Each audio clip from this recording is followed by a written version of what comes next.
When China's first emperor was born, there wasn't an emperor in China. Isn't that obvious? No. And shut up. There was a king who ruled over 7 regional lords. But over time, the king grew weak, and the lords declared themselves kings and started waging wars against each other. China's first emperor was born in the kingdom of Zhao, and his name was Ying Zheng. But let's just call him Yanny.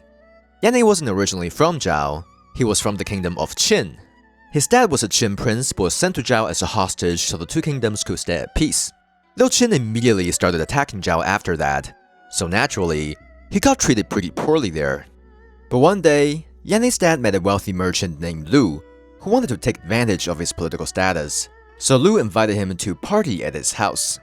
At the party, Yanny's dad fell in love with one of Lu's concubines, who used to be a prostitute that also danced, kinda like a stripper. And after receiving a lap dance from this wonderful woman, Yanny's dad asked Lu to give her to him as a gift. But Lu angrily refused and accused him of objectifying women. Really? Of course not, you dumb.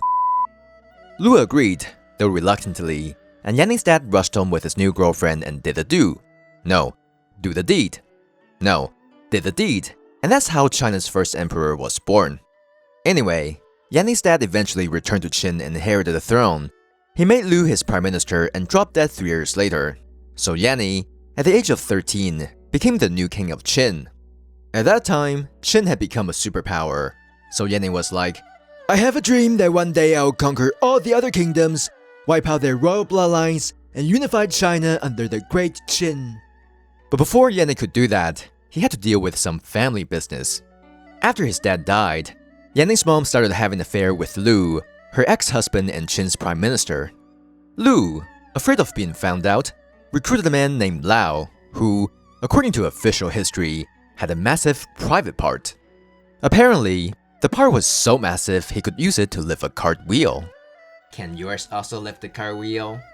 Of course it can. And shut up.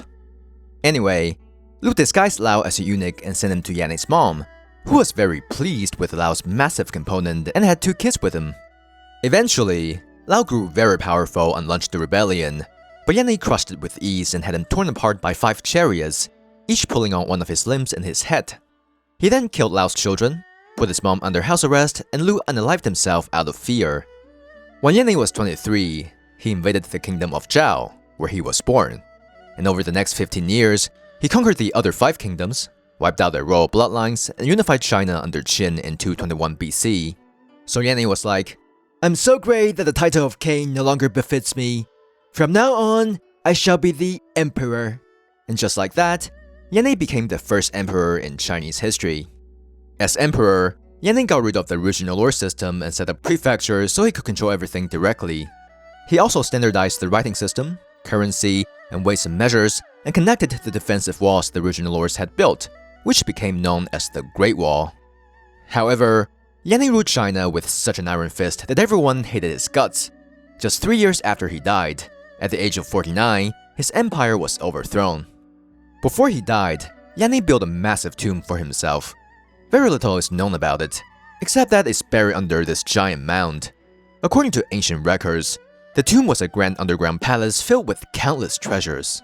It supposedly had rivers of mercury representing the rivers of his empire and a giant dome decorated with glowing stones to simulate the constellations.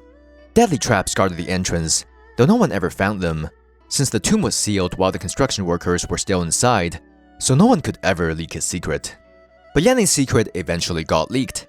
In 1974, while drilling a well, a farmer in Shanxi province, where the Qin Empire's capital used to be, discovered a human head with an ancient hairstyle. The head turned out to be part of a terracotta warrior statue. Soon after, archaeologists uncovered 3 massive pits containing around 8,000 terracotta warriors, neatly lined up in battle formation, though the weapons they once held were missing for some reason. When first unearthed, these statues had vivid colors, but the paint quickly deteriorated due to oxidation. It seemed Yanny had placed this Terracotta Army there to guard him in the afterlife, where he would continue his conquest. Really?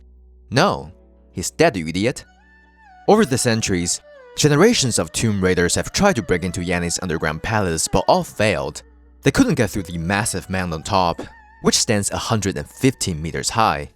Using ground-penetrating radar, Archaeologists discovered a giant pyramid-like structure inside the mound which has 9 levels.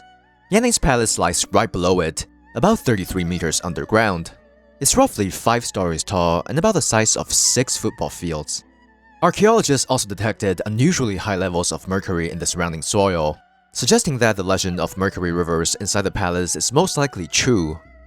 In the end, Yanny, or Ying Zheng, is remembered as the first emperor of China who truly unified the country under one rule, and also as a giant asshole whose empire only lasted 15 years. The name of his dynasty, Qin, was translated as Sina in Sanskrit, which eventually became China.